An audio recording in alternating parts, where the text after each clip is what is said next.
Today we're at Keepers of the Wild Nature Park in Valentine, Arizona, and this is just a part of the guided tour that we got to take.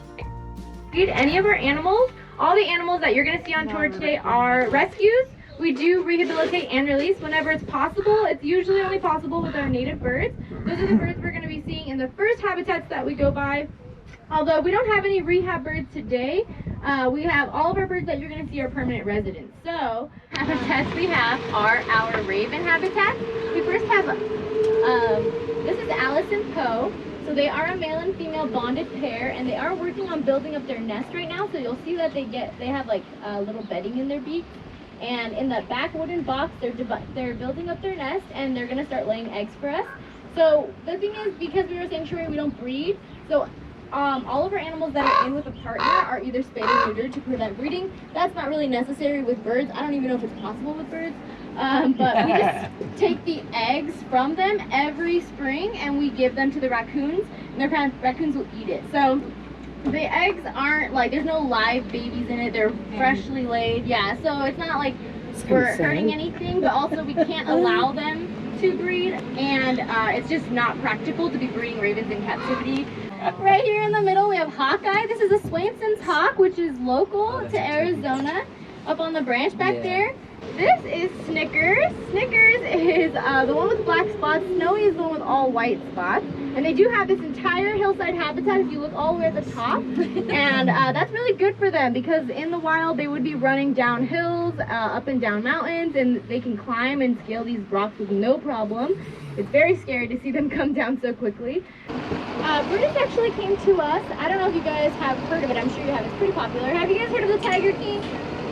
Yeah, have you seen it or heard of it on Netflix? So the Tiger King was a pretty popular Netflix show at the beginning of the pandemic, and that's actually where we got Brutus here.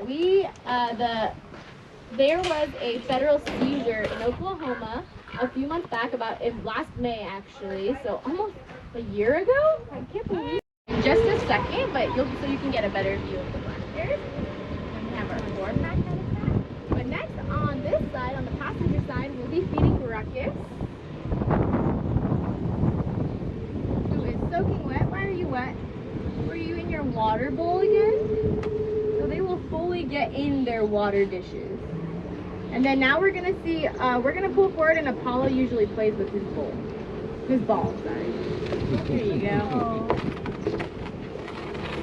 Isn't it so cute? Oh.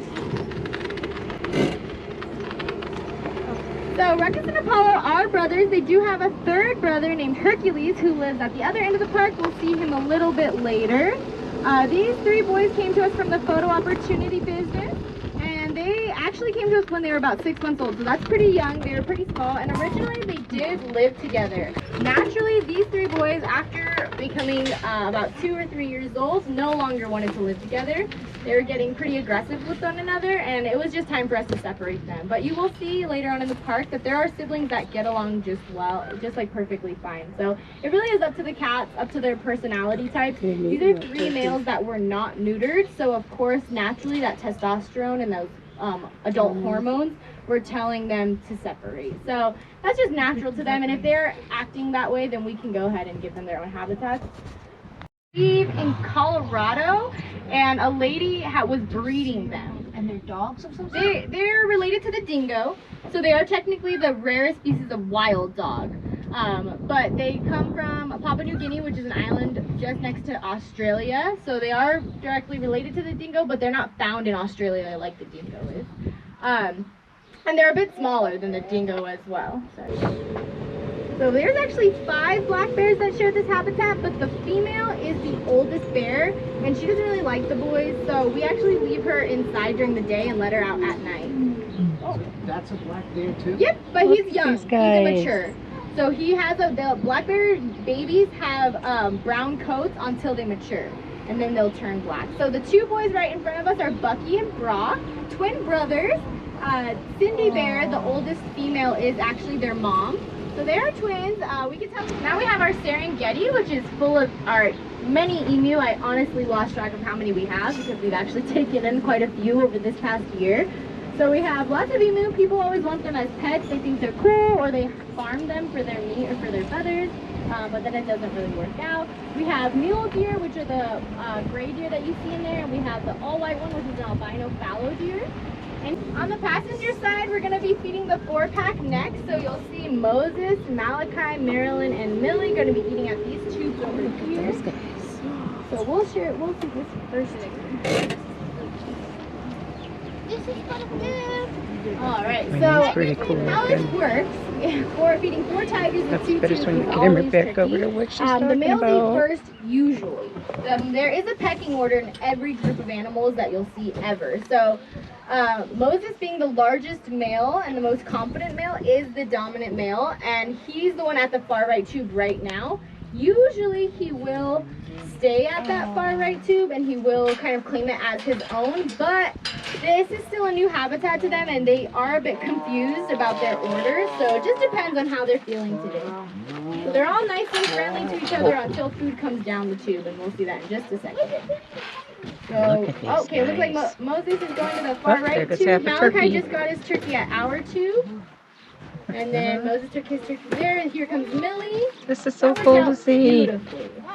So the only one that didn't get fed right here is Marilyn, the female on the far right side. You see her over there. And that's because Millie is hogging this tube. Millie didn't take it and leave, and you'll see she'll get a little bit aggressive if Marilyn gets too close. So what they're going to do is they're actually going to take Marilyn's turkey to the den area, which we passed over there by the bears, and they'll feed her through a feed slot. And Marilyn knows that. That's why they're following. Go for us right now. Rico is a little bit younger, and Rico and Lisa Marie, the golden tabby tiger, are also tigers from the Tiger King. So we did get them last year as well, and I think Rico's about 5 years old, and Lisa Marie is about 4 years old. It is possible to keep a lion and a tiger together. As you can see, it's perfectly normal. As long as they were raised together, these big cats will accept each other, especially because lions are naturally pack animals. They would live in prides in the wild, so he is perfectly fine in the habitat, or in the den areas. Okay, let me pull forward so you guys can see Jakara feed. Jakara is our oldest and largest African lion. As you can see, his mane is fully grown in, and it is very dark.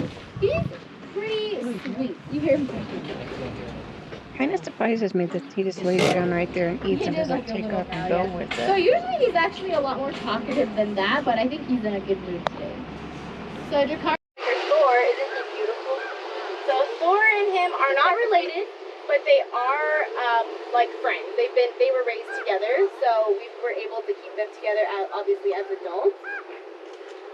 Maddie, who's separated her sister in the den area, they're about 2 to 3 years old. They're very young, and because of that, they still act like total kittens.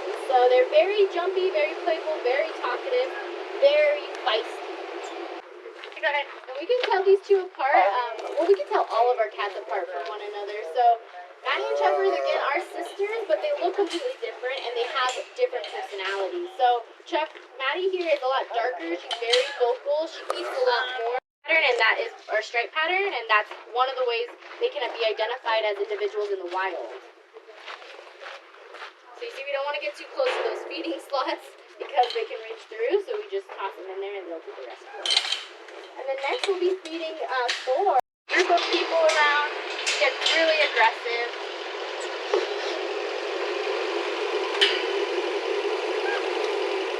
White tigers are extremely rare because they're not their own species of tiger. It's a recessive gene that exists in the bloodline. Both parents can be orange tigers, but they both have to have that recessive gene for a possibility of that gene to come out. And a lot of times it doesn't happen every litter. Sometimes it'll be 1 out of 4 tigers in a litter that comes out with the white coloring.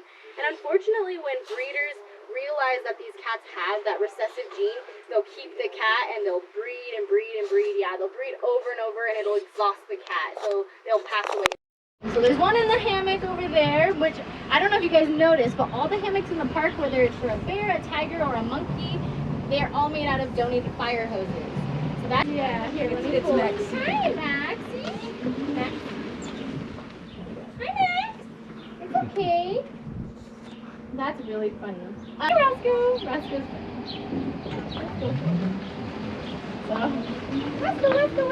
Roscoe unfortunately has the saddest story. He was kept as a pet, similar to the story I just told you. You know, people want them when they're cute. At about 13 years old is when they stop being cute, they start getting aggressive. Well, he bonded to the wife in the household, and he started rejecting the husband. So the husband was no longer allowed to be near his wife. He couldn't That'd be touch her, pretty he tough couldn't to text take, her, wouldn't it? share things with her. All of these things made Roscoe really investigating this household for unrelated issues. And when they raided the home, they found 147 animals on property. All different kinds, yeah. So they weren't sure what was happening with them. A lot of the records of the animals had been destroyed before they did the raid because I think they had a hunch. And so they weren't sure what they were doing. My hunch is they were breeding. That's pretty sad. It's a big industry, backyard breeding, and the exotic pet trade. Unfortunately, it's like a $6 million industry, and it's legal in a lot of states. So they confiscated the animals because they were living in disgusting conditions. A lot of them came to us with behavioral issues. Carlos here has these societies are matriarchal societies, meaning the females are alphas, and when they want attention, when they want mates, they will take it. They fight, obviously, if they have to get to that matriarchal position. And that's what she did. She went into every lemur habitat she was introduced into, and she took power and took control. Unfortunately, she was a little bit too aggressive, so they decided to rehome her. Up as fast. So they'll stash the babies, and they'll come back at the end of the day and grab them to obviously pick up their babies and go back to their den or wherever they feel safe. And what happens is their babies aren't there anymore because hikers and campers and hunters find these young animals and think, oh, it's been abandoned, I should take it home. But the mothers are going to come back for it. And so a lot of times people will take them home, and sometimes they'll keep them. That was just a portion of a little over an hour guided tour that we got to go on. Keepers of the Wild is a lifelong home to over 150 rescued animals. They're also a harvest host location.